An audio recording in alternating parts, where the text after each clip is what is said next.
तुम साहित्य बहिर द्वितीय विषय प्रबंध हकी विषयटिକୁ ଆମେ ଆଜି ପଢ଼ିବା।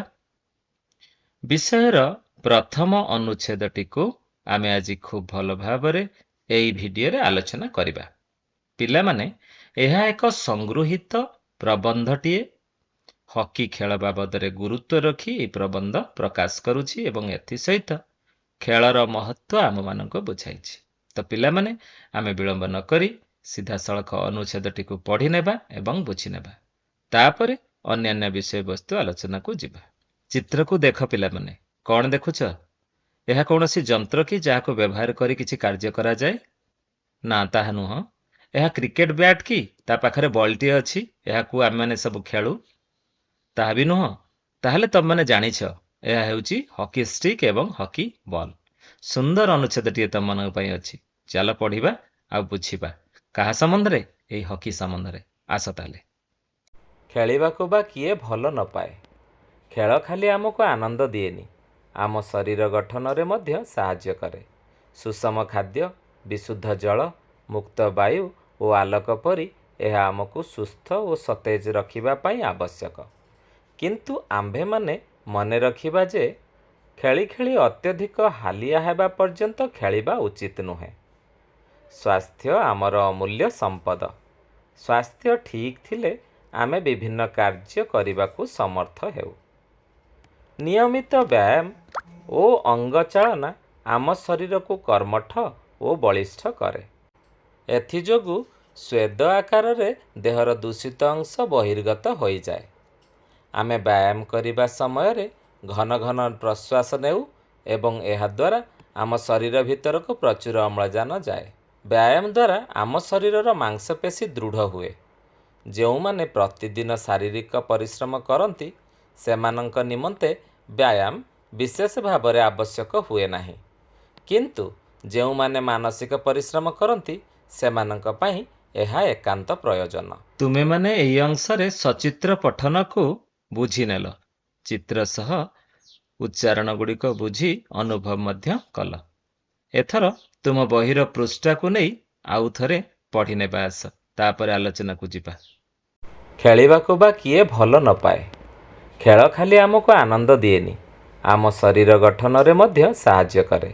ସୁଷମ ଖାଦ୍ୟ, ବିଶୁଦ୍ଧ ଜଳ, ମୁକ୍ତ ବାୟୁ ଓ ଆଲୋକ ପରି ଏହା ଆମକୁ ସୁସ୍ଥ ଓ ସତେଜ ରଖିବା ପାଇଁ ଆବଶ୍ୟକ। କିନ୍ତୁ ଆମ୍ଭେମାନେ ମନେ ରଖିବା ଯେ ଖେଳି ଖେଳି ଅତ୍ୟଧିକ ହାଲିଆ ହେବା ପର୍ଯ୍ୟନ୍ତ ଖେଳିବା ଉଚିତ ନୁହେଁ। ସ୍ୱାସ୍ଥ୍ୟ ଆମର ଅମୂଲ୍ୟ ସମ୍ପଦ। ସ୍ୱାସ୍ଥ୍ୟ ଠିକ୍ ଥିଲେ ଆମେ ବିଭିନ୍ନ କାର୍ଯ୍ୟ କରିବାକୁ ସମର୍ଥ ହେଉ। ନିୟମିତ ବ୍ୟାୟାମ ଓ ଅଙ୍ଗଚାଳନା ଆମ ଶରୀରକୁ କର୍ମଠ ଓ ବଳିଷ୍ଠ କରେ। ଏଥିଯୋଗୁଁ ସ୍ୱେଦ ଆକାରରେ ଦେହର ଦୂଷିତ ଅଂଶ ବହିର୍ଗତ ହୋଇଯାଏ। ଆମେ ବ୍ୟାୟାମ କରିବା ସମୟରେ ଘନ ଘନ ପ୍ରଶ୍ୱାସ ନେଉ ଏବଂ ଏହାଦ୍ୱାରା ଆମ ଶରୀର ଭିତରକୁ ପ୍ରଚୁର ଅମ୍ଳଜାନ ଯାଏ। ବ୍ୟାୟାମ ଦ୍ୱାରା ଆମ ଶରୀରର ମାଂସପେଶୀ ଦୃଢ଼ ହୁଏ। ଯେଉଁମାନେ ପ୍ରତିଦିନ ଶାରୀରିକ ପରିଶ୍ରମ କରନ୍ତି, ସେମାନଙ୍କ ନିମନ୍ତେ ବ୍ୟାୟାମ ବିଶେଷ ଭାବରେ ଆବଶ୍ୟକ ହୁଏ ନାହିଁ। କିନ୍ତୁ ଯେଉଁମାନେ ମାନସିକ ପରିଶ୍ରମ କରନ୍ତି, ସେମାନଙ୍କ ପାଇଁ ଏହା ଏକାନ୍ତ ପ୍ରୟୋଜନ। ପିଲାମାନେ, ଅନୁଚ୍ଛେଦଟିକୁ ଆମେମାନେ ପଢ଼ିଲେ। ଏଥିରେ ଖେଳର ଗୁରୁତ୍ୱ ଆଲୋଚନା କରାଯାଇଛି। ଖେଳ ଆମକୁ ଆନନ୍ଦ ଦିଏ, ଆମ ଶରୀର ଗଠନ ମଧ୍ୟ କରେ। ଖାଦ୍ୟ, ଜଳ, ବାୟୁ, ଆଲୋକ ପରି ଖେଳିବା ମଧ୍ୟ ଆମ ଶରୀର ପାଇଁ ଦରକାର, ସେ କଥା କୁହାଯାଉଛି। କିନ୍ତୁ ଖେଳି ଖେଳି ହାଲିଆ ହେବା ପର୍ଯ୍ୟନ୍ତ ଆମେ ଖେଳିବା କଥା ନୁହେଁ, ଏ କଥା ମଧ୍ୟ ଏଥିରେ ଲେଖା ଅଛି। ସବୁଠୁ ବଡ଼ କଥା ଲେଖା ଅଛି କ'ଣ ଜାଣିଛ? ସ୍ୱାସ୍ଥ୍ୟ ଠିକ୍ ଥିଲେ ସବୁ ଭଲ, ଆମେ ବିଭିନ୍ନ କାର୍ଯ୍ୟ କରିପାରିବା। ଆଉ ବ୍ୟାୟାମ କଥାକୁ ଗୁରୁତ୍ୱ ମଧ୍ୟ ଦିଆଯାଇଛି ଯେ ବ୍ୟାୟାମ କରିବା ଦ୍ୱାରା ଶରୀର ସୁସ୍ଥ ରହେ, ଆମେ କର୍ମଠ ହେଉ, ଆମ ଦେହ ବଳିଷ୍ଠ ହୁଏ। ଆଉ ଯେଉଁ ଝାଳ ବାହାରିଯାଏ ଆମ ଦେହରୁ, ସେ ଝାଳ ଗୁଡ଼ିକ ଆମ ଦେହରେ ଥିବା ଅଳିଆକୁ ବାହାର କରିଦିଏ। ଆମେ ଯେଉଁ ପ୍ରଶ୍ୱାସ ନେଉ, ଆମ ଶରୀର ଅମ୍ଳଜାନରେ ଭରପୁର ହେଇଯାଏ। ଏହି କଥା ମଧ୍ୟ ରହିଛି। ଯେଉଁମାନେ ପରିଶ୍ରମ କରନ୍ତି, ସେମାନଙ୍କ ପାଇଁ ବ୍ୟାୟାମ ଦରକାର ନାହିଁ। ଯେଉଁମାନେ ପରିଶ୍ରମ କରୁନାହାନ୍ତି, ବସି ବସି କାମ କରୁଛନ୍ତି ଅଫିସରେ, ସେମାନଙ୍କ ପାଇଁ ବ୍ୟାୟାମ ଜରୁରୀ। ଏହି କଥା ମଧ୍ୟ ଏଥିରେ କୁହାଯାଇଛି। ପିଲାମାନେ, ଏହି କଥାକୁ ଆହୁରି ବିଶେଷ ଭାବରେ ଆଲୋଚନା କରିବାକୁ ହେଲେ ଆମମାନଙ୍କୁ କିଛି ପ୍ରଶ୍ନ ଉତ୍ତରକୁ ଯିବାକୁ ପଡ଼ିବ। ଚାଲ ତାହେଲେ ଯିବା। ପିଲାମାନେ, ହକି ଖେଳର ପ୍ରଥମ ଅନୁଚ୍ଛେଦଟିକୁ ଆମେମାନେ ଭଲ ଭାବରେ ପଢ଼ିଲେ ଏବଂ ବୁଝିଲେ। ବର୍ତ୍ତମାନ କିଛି ପ୍ରଶ୍ନକୁ ନେଇ ଆମେ ଆଲୋଚନା କଲେ ଏହି ଅନୁଚ୍ଛେଦ ବାବଦରେ ଅନେକ କଥା ଆମେ ଜାଣିପାରିବା, ନୂଆ ନୂଆ କଥା ମଧ୍ୟ ବୁଝିପାରିବା। ତ ପିଲାମାନେ, ପ୍ରଥମ ପ୍ରଶ୍ନକୁ ଆମେ ଯିବା। ପ୍ରଥମ ପ୍ରଶ୍ନରେ ଅନୁଚ୍ଛେଦଟିର ଅଧା ଅଂଶ ଆମମାନଙ୍କ ସହିତ ରହିଛି, ତାକୁ ଆମେ ଟିକେ ପଢ଼ିବା, ତାପରେ ପ୍ରଶ୍ନକୁ ଯିବା। ଏଥିରେ ଅଛି, ଖେଳିବାକୁ ବା କିଏ ଭଲ ନ ପାଏ? ଖେଳ ଖାଲି ଆମକୁ ଆନନ୍ଦ ଦିଏନି, ଆମର ଶରୀର ଗଠନରେ ମଧ୍ୟ ସାହାଯ୍ୟ କରେ। ସୁଷମ ଖାଦ୍ୟ, ବିଶୁଦ୍ଧ ଜଳ, ମୁକ୍ତ ବାୟୁ ଓ ଆଲୋକ ପରି ଏହା ଆମକୁ ସୁସ୍ଥ ଓ ସତେଜ ରଖିବା ପାଇଁ ଆବଶ୍ୟକ। କିନ୍ତୁ ଆମ୍ଭେମାନେ ମନେ ରଖିବା ଯେ ଖେଳି ଖେଳି ଅତ୍ୟଧିକ ହାଲିଆ ହେବା ପର୍ଯ୍ୟନ୍ତ ଖେଳିବା ଉଚିତ ନୁହଁ। ସ୍ୱାସ୍ଥ୍ୟ ଆମର ଅମୂଲ୍ୟ ସମ୍ପଦ। ସ୍ୱାସ୍ଥ୍ୟ ଠିକ୍ ଥିଲେ ଆମେ ବିଭିନ୍ନ କାର୍ଯ୍ୟ କରିବାକୁ ସମର୍ଥ ହେଉ। ତ ପିଲାମାନେ, ଅନୁଚ୍ଛେଦର ଏହି ଅଂଶଟିକୁ ପଢ଼ିଲା ପରେ ଆମେ ଏହାର ସାରାଂଶକୁ ବୁଝିପାରିଥିବା। ଠିକ୍ ସେମିତି ଦ୍ୱିତୀୟ ଭାଗକୁ ଯିବା, ପଢ଼ିବା। ନିୟମିତ ବ୍ୟାୟାମ ଓ ଅଙ୍ଗଚାଳନା ଆମ ଶରୀରକୁ କର୍ମଠ ଓ ବଳିଷ୍ଠ କରେ। ଏଥିଯୋଗୁଁ ସ୍ୱେଦ ଆକାରରେ ଦେହର ଦୂଷିତ ଅଂଶ ବହିର୍ଗତ ହୋଇଯାଏ।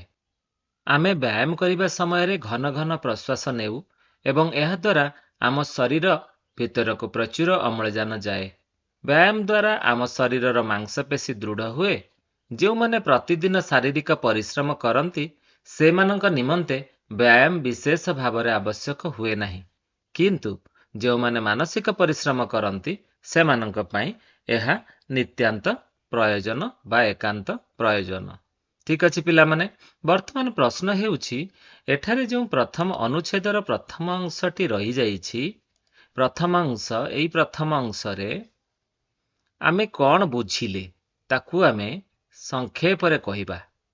ଅର୍ଥାତ୍ ଅନୁଚ୍ଛେଦର ଏହି ପ୍ରଥମ ଅଂଶଟି କେଉଁ ବାର୍ତ୍ତା ଦିଏ? ଠିକ୍ ଅଛି ପିଲାମାନେ, ଆମେ ତାକୁ ଦେଖିନେବା। କେଉଁ ବାର୍ତ୍ତା ଦିଏ? ଖେଳର ଭୂମିକାକୁ ଗୁରୁତ୍ୱ ଦିଏ। ଆମେ ଏଇ କଥାରୁ ବୁଝିଲେ ଏହା ଖେଳର ଭୂମିକାକୁ ଗୁରୁତ୍ୱ ଦେଉଅଛି। ଠିକ୍ ଅଛି ପିଲାମାନେ, ତାହେଲେ ଆମେ ଏଇ କଥା ବୁଝିଲେ। ପରବର୍ତ୍ତୀ ଅନୁଚ୍ଛେଦରେ ନିୟମିତ ବ୍ୟାୟାମ ପାଖରୁ ଆରମ୍ଭ କରି ଏହା ଏକାନ୍ତ ପ୍ରୟୋଜନ ପର୍ଯ୍ୟନ୍ତ କଥା ରହିଅଛି। ବର୍ତ୍ତମାନ ଆମର ପ୍ରଶ୍ନ ହେଉଛି, ଅନୁଚ୍ଛେଦର ଏହି ଅଂଶଟି କେଉଁ ବାର୍ତ୍ତା ଆମକୁ ଦେଉଅଛି ତାହା ଆମେ କହିବା। ତ ପିଲାମାନେ, ତମର ମନେ ପଡ଼ୁଛି ଏହା କେଉଁ ବାର୍ତ୍ତା ଦେଉଛି? ତମେ ବୁଝିଛ ଏହା କେଉଁ ବାର୍ତ୍ତା ଦେଉଛି ଆମମାନଙ୍କୁ? ଠିକ୍ ଅଛି, ଭଲ କଥା। ଦେଖିବା କେଉଁ ବାର୍ତ୍ତା ଦେଉଛି। ଏହା ବ୍ୟାୟାମର ଉପକାରିତା ବାବଦରେ ପ୍ରକାଶ କରୁଛି ଅନୁଚ୍ଛେଦର ଏହି ଅଂଶଟି। ଠିକ୍ ଅଛି ପିଲାମାନେ, ଆମମାନେ ବୁଝିଲେ ଦ୍ୱିତୀୟ ଅଂଶଟି ବ୍ୟାୟାମର ଉପକାରିତା ବାବଦରେ ଆମକୁ ବାର୍ତ୍ତା ଦେଉଅଛି। ଠିକ୍ ଅଛି ପିଲାମାନେ, ତମମାନେ ଏଇଭଳି ପ୍ରତ୍ୟେକ ଅନୁଚ୍ଛେଦକୁ ପଢ଼ିବ ଏବଂ ଅନୁଚ୍ଛେଦରୁ କେଉଁ ବାର୍ତ୍ତା ମିଳୁଛି ତାହାକୁ ତୁମେ ବୁଝିବ। ତେବେ ଯାଇ ତୁମେ ଭଲ ଲେଖିପାରିବ ଏବଂ କହିପାରିବ। ଠିକ୍ ଅଛି ପିଲାମାନେ, ପରବର୍ତ୍ତୀ କଥାକୁ ଆମମାନେ ଯିବା। ପରବର୍ତ୍ତୀ କଥାରେ ଅଛି, ଅନୁଚ୍ଛେଦର ଅଂଶକୁ ପଢ଼ିଲା ପରେ ଆମେ ସେଥିରୁ କିଛି ନିର୍ଯାସ ନିର୍ଣ୍ଣୟ କରିବା, କିଛି ବାର୍ତ୍ତା ନିର୍ଣ୍ଣୟ କରିବା। ଏଥିରେ କେଉଁ କେଉଁ ବାର୍ତ୍ତା ଗୁଡ଼ିକ ଅଛି? ଠିକ୍ ଅଛି ପିଲାମାନେ, ଏହା ଖେଳ ସମ୍ବନ୍ଧୀୟ କିଛି କଥା କହୁଛି, ଯାହାକୁ ମୁଁ ଚିହ୍ନିତ କଲି। ଏହି ଅନୁଚ୍ଛେଦଟି ଖେଳ ସମ୍ବନ୍ଧୀୟ କିଛି କଥା ଆମକୁ କହୁଛି। କ'ଣ କ'ଣ କଥା କହୁଛି ମନେ ପକେଇ ନେବା।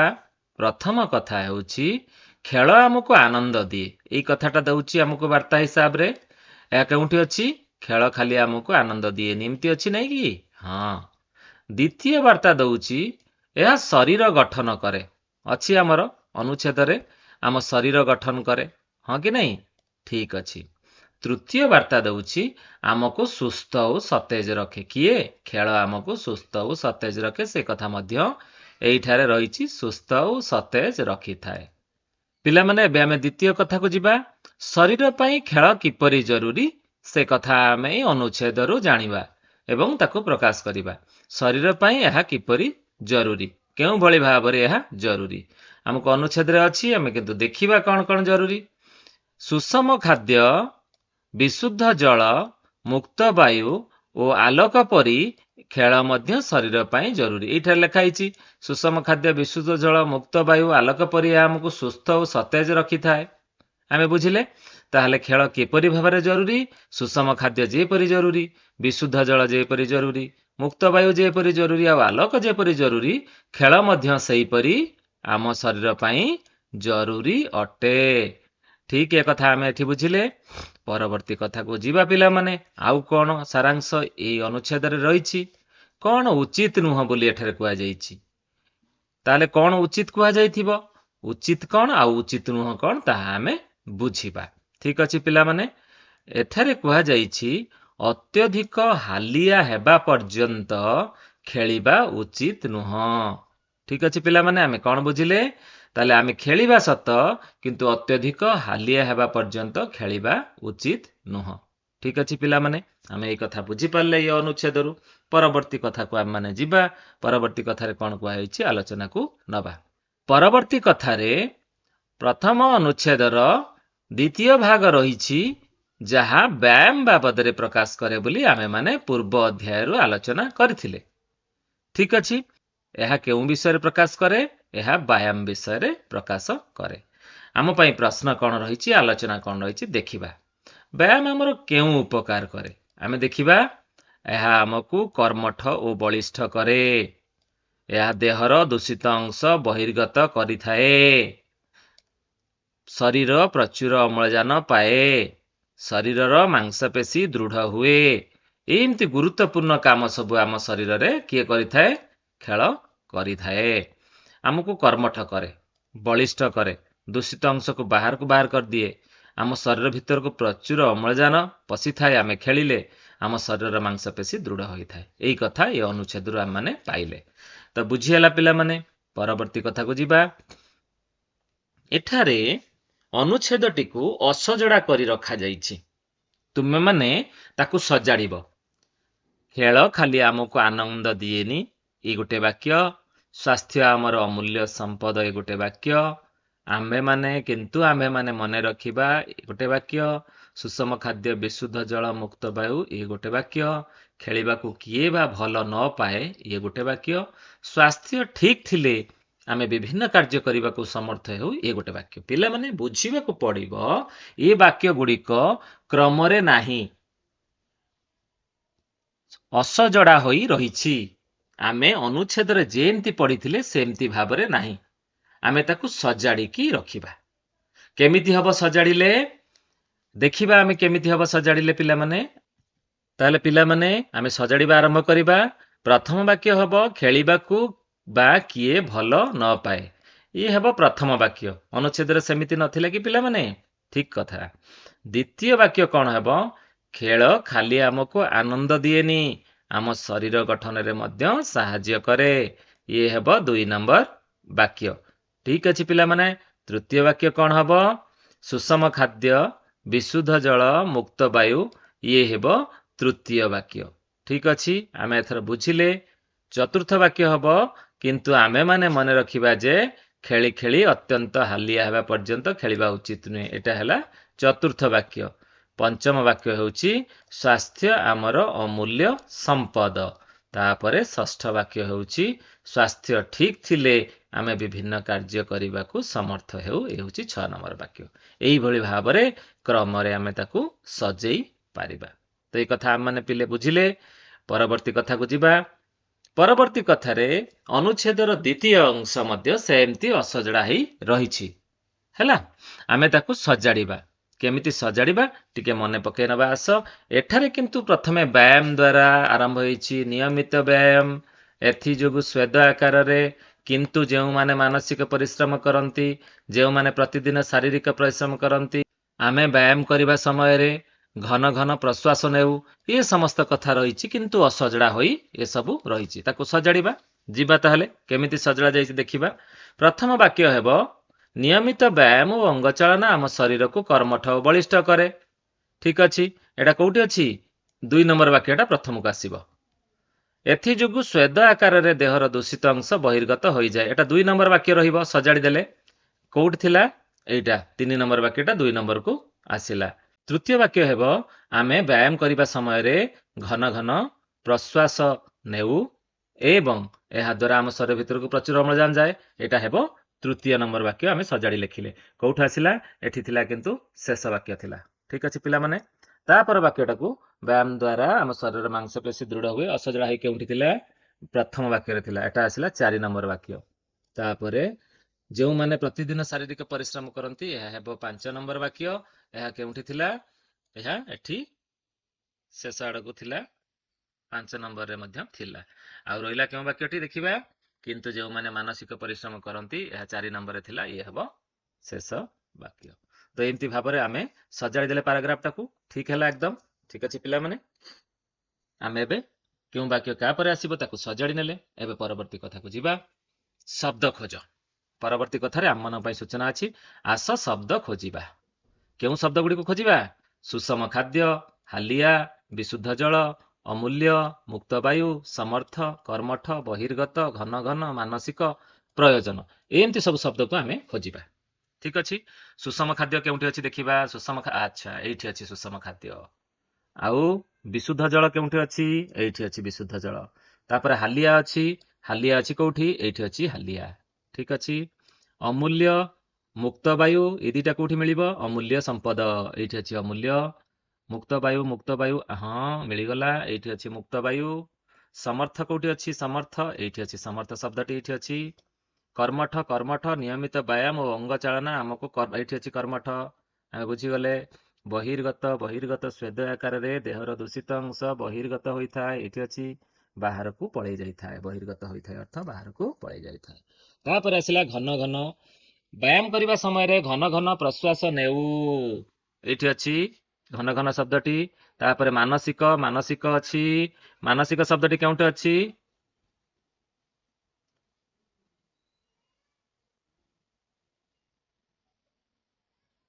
ମାନସିକ ଶବ୍ଦଟି କେଉଁଠି ଅଛି? ଯେଉଁମାନେ ମାନସିକ ପରିଶ୍ରମ କରନ୍ତି ସେମାନଙ୍କ ପାଇଁ ଏକାନ୍ତ ପ୍ରୟୋଜନ। ପୁଣି ପ୍ରୟୋଜନ ଶବ୍ଦ ଖୋଜିବା। ଏଇଠି ଅଛି ପ୍ରୟୋଜନ ଶବ୍ଦ।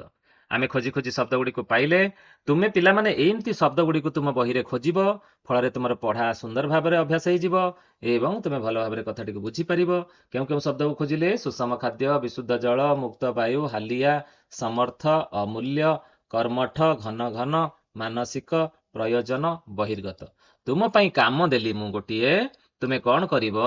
ଏଇ ସବୁ ଶବ୍ଦକୁ ବାକ୍ୟରେ ବ୍ୟବହାର କରି ଶିକ୍ଷକଙ୍କୁ ଦେଖେଇବ। ଠିକ ଅଛି ପିଲାମାନେ, ତୁମମାନଙ୍କୁ ଏଇ କାମ ଦିଆଗଲା। ତୁମେ ମାନେ ଶିକ୍ଷକଙ୍କୁ ଦେଖେଇବ ଏଇ ସବୁ ଶବ୍ଦକୁ ବାକ୍ୟରେ ବ୍ୟବହାର କରି। ପରବର୍ତ୍ତୀ କାର୍ଯ୍ୟକୁ ଯିବା ପିଲାମାନେ। ଶବ୍ଦ ଖୋଜ ଆଉ ଏକ ଢଙ୍ଗରେ କରିବା। ସେଇ ସମାନ ଶବ୍ଦ ଗୁଡ଼ିକୁ ଆମେ ଖୋଜିବା। କେମିତି କୋଉ ଜାଗାରେ ଏଇ ଶବ୍ଦ ଗୁଡ଼ିକ ବ୍ୟବହାର ହେଇପାରିବ ତାକୁ ବ୍ୟବହାର ମଧ୍ୟ କରିବା। ଠିକ ଅଛି ପିଲାମାନେ, ପ୍ରଥମ କଥା, ପକ୍ଷୀଟି ଡ୍ୟାସ୍ ହୋଇ ପଡି ରହିଛି। କଣ ହବ? ହାଲିଆ ହୋଇ। ଯାହା ହଉ ଗୋଟେ ଶବ୍ଦ ଆମର କାମରେ ଲାଗିଗଲା। ଦ୍ୱିତୀୟ ବାକ୍ୟଟି ରହିଛି, ଡ୍ୟାସ୍ ଶରୀରକୁ ସୁସ୍ଥ ରଖିଥାଏ। ଦେଖିବା କିଏ ଆସିଲା? ସୁଷମ ଖାଦ୍ୟ। ସୁନ୍ଦର କଥା, ସୁଷମ ଖାଦ୍ୟ ଆମର କାମରେ ଲାଗିଲା। ଚରିତ୍ର ଆମର ଡ୍ୟାସ୍ ସମ୍ପଦ। ଚରିତ୍ର କେମିତିକା ସମ୍ପଦ? ଦେଖିବା କେଉଁ ଶବ୍ଦ କାମରେ ଲାଗିଲା? ଅମୂଲ୍ୟ ସମ୍ପଦ। ଚରିତ୍ର ଆମର ଅମୂଲ୍ୟ ସମ୍ପଦ। ପରବର୍ତ୍ତୀ ପ୍ରଶ୍ନ, ଶରୀର ପାଇଁ ଡ୍ୟାସ୍ ଅମୃତ ପରି କାର୍ଯ୍ୟ କରେ। କିଏ ହେବ? ବିଶୁଦ୍ଧ ଜଳ, ନୁହେଁ କି? ବିଶୁଦ୍ଧ ଜଳ। ମୁଁ ଡ୍ୟାସ୍ ନିମନ୍ତେ ପଡ଼ିଆରେ ବୁଲାବୁଲି କରିଥାଏ। ମୁଁ ମୁକ୍ତ ବାୟୁ ପାଇବା ନିମନ୍ତେ ପଡ଼ିଆରେ ବୁଲାବୁଲି କରିଥାଏ। ପରବର୍ତ୍ତୀ ପ୍ରଶ୍ନ ହେଉଛି, ସେ ଦିବ୍ୟାଙ୍ଗ ହେଲେ ମଧ୍ୟ ଗୀତ ଗାଇବାରେ କଣ ହବ? ଗୀତ ଗାଇବାରେ ସମର୍ଥ। ବର୍ଷା ଦିନରେ ଡ୍ୟାସ୍ ବିଜୁଳି ମାରେ।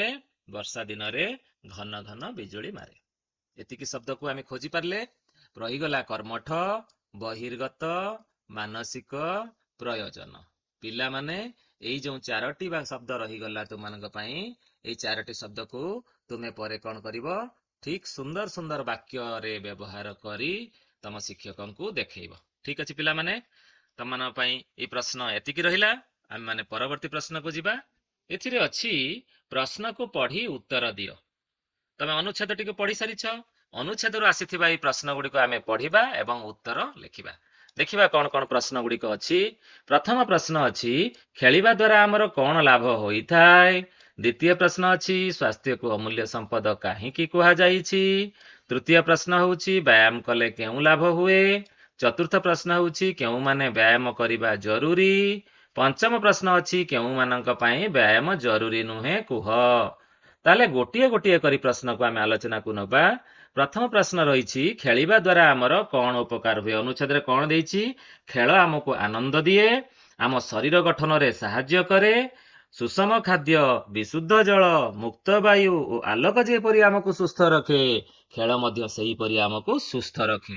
ଏଇ କଥା ଆମେ ଲେଖିବା ଏଠାରେ। କଣ ମନେ ରହିଲା? ଠିକ ଅଛି, ତମମାନେ ଖାତାରେ ଏଇ ପ୍ରଶ୍ନର ଉତ୍ତର ଲେଖି ପକାଇବ। ଦ୍ୱିତୀୟ ପ୍ରଶ୍ନକୁ ଯିବା। ସ୍ୱାସ୍ଥ୍ୟକୁ ଅମୂଲ୍ୟ ସମ୍ପଦ କାହିଁକି କୁହାଯାଇଛି? ପିଲାମାନେ, ତମେମାନେ ଜାଣିଛ ସ୍ୱାସ୍ଥ୍ୟ ସବୁଠୁ ବଡ କଥା। ତମେ ସୁସ୍ଥ ରହିଲେ ସବୁ କାମ କରିପାରିବ। ଠିକ ସେମିତି ପ୍ରଶ୍ନଟି ଆସିଛି, ସ୍ୱାସ୍ଥ୍ୟକୁ ଅମୂଲ୍ୟ ସମ୍ପଦ କାହିଁକି କୁହାଯାଇଛି? କାରଣ ଲେଖିବା। ଆମେ ସୁସ୍ଥ ରହିଲେ ବିଭିନ୍ନ କାର୍ଯ୍ୟ କରିବାକୁ ସମର୍ଥ ହେଉ। ତେଣୁ ସ୍ୱାସ୍ଥ୍ୟକୁ ଅମୂଲ୍ୟ ସମ୍ପଦ କୁହାଯାଇଛି। ଏବେ ବୁଝିପାରିଲ ତ ପିଲାମାନେ? ଠିକ ଅଛି। ବ୍ୟାୟାମ କଲେ କେଉଁ ଲାଭ ହୁଏ ହେଉଛି ତୃତୀୟ ପ୍ରଶ୍ନ। ଆମେ ସେ ପ୍ରଶ୍ନର ଉତ୍ତର ଆଲୋଚନା କରିବା। ବ୍ୟାୟାମ କଲେ କଣ ଉପକାର ହୁଏ? ଠିକ ଅଛି ପିଲାମାନେ, ବ୍ୟାୟାମର ପ୍ରଥମ ଉପକାର ହେଉଛି ଆମ ଶରୀରକୁ ପ୍ରଚୁର ପରିମାଣରେ ଅମ୍ଳଜାନ ପଶିଥାଏ, ଯାହା ଆମ ପାଇଁ ଜରୁରୀ ଅଟେ। ଦ୍ୱିତୀୟ ଉପକାର ହେଉଛି ଶରୀରରୁ ଅଳିଆ ଆବର୍ଜନା ବା ଅଦରକାରୀ ଅଂଶ ଝାଳ ଆକାରରେ ଆମ ଶରୀରରୁ ବାହାରକୁ ବାହାରିଯାଏ। ତୃତୀୟ ଉପକାର ହେଉଛି ଏହା ଆମ ଶରୀରକୁ ସୁସ୍ଥ, ମାଂସପେଶୀକୁ ଦୃଢ ରଖିଥାଏ। ଠିକ ଅଛି ପିଲାମାନେ, ଏମିତି ତିନୋଟି କାରଣ ମୁଁ ତୁମକୁ କହିଲି, ତିନୋଟି ଉପକାରିତା ମଧ୍ୟ ତୁମେ ଜାଣିଲ। ଆଉ ଗୋଟିଏ ଉପକାରିତା ତୁମ ବହିରେ ରହିଯାଇଛି, ତୁମେ ତାକୁ ଖୋଜି ବାହାର କରି ଖାତାରେ ଲେଖିବ। ଠିକ ଅଛି, ଲେଖି ଶିକ୍ଷକଙ୍କୁ ଦେଖାଇବ। 4 ନମ୍ବର ପ୍ରଶ୍ନ ହେଉଛି, କେଉଁମାନେ ବ୍ୟାୟାମ କରିବା ଜରୁରୀ? କେଉଁମାନେ ବ୍ୟାୟାମ କରିବା ଜରୁରୀ? ଶାରୀରିକ ପରିଶ୍ରମ ଆଦୌ ଯେଉଁମାନେ କରନ୍ତି ନାହିଁ, ସେଇମାନେ ବ୍ୟାୟାମ କରିବା ଜରୁରୀ। ଠିକ ଅଛି ପିଲାମାନେ, ଆଉ କେଉଁମାନେ ବ୍ୟାୟାମ କରିବା ଜରୁରୀ ନୁହଁ? ଜରୁରୀ ନୁହଁ ଅର୍ଥ ସେମାନେ ବୋଧହୁଏ ସବୁବେଳେ ବ୍ୟାୟାମ କରୁଛନ୍ତି। ଯେଉଁମାନେ ଶାରୀରିକ ପରିଶ୍ରମ କରୁଛନ୍ତି, ତୁମେମାନେ ଅନୁଚ୍ଛେଦ ପଢିଲା ବେଳେ ଚିତ୍ରରେ ଦେଖିଥିଲ, ଯେଉଁ କୃଷକ, ସୈନିକ, ଏମାନେ ସବୁ ବହୁତ ଶାରୀରିକ ପରିଶ୍ରମ କରୁଛନ୍ତି। ଯେହେତୁ ସେମାନେ ଶାରୀରିକ ପରିଶ୍ରମ କରୁଛନ୍ତି, ସେମାନଙ୍କର ଆଉ ବ୍ୟାୟାମ କରିବା ଜରୁରୀ ନାହିଁ। ତେଣୁ ଆମେ କଣ ଲେଖିବା? ଯେଉଁମାନେ ସବୁଦିନ କିଛି ନା କିଛି ଶାରୀରିକ ପରିଶ୍ରମ କରନ୍ତି, ସେମାନେ ବ୍ୟାୟାମ କରିବା ଜରୁରୀ ନୁହଁ। ଯେଉଁମାନେ ଅଫିସରେ ବସି କାର୍ଯ୍ୟ କରୁଛନ୍ତି, ଯେଉଁମାନେ ଦିନସାରା ବସି ବସି କାର୍ଯ୍ୟ କରୁଛନ୍ତି, ସେଇମାନେ ଶରୀରର ଅଙ୍ଗଚାଳନା, ଶରୀରର ଦୃଢତା ପାଇଁ କିଛି ସମୟ ବ୍ୟାୟାମ କରିବା ଜରୁରୀ। ତ ପିଲାମାନେ, ତୁମମାନଙ୍କ ପାଇଁ ଆଜିର ଏହି ଅଧ୍ୟାୟର ଆଲୋଚନା ଏତିକି। ତୁମମାନେ ଭଲରେ ରୁହ, ଖୁସିରେ ରୁହ, ମନ ଲଗେଇ ପାଠ ପଢୁଥାଅ। ଖୁସିରେ ଶିଖିବା ସମସ୍ତଙ୍କର ଅଧିକାର। ନମସ୍କାର।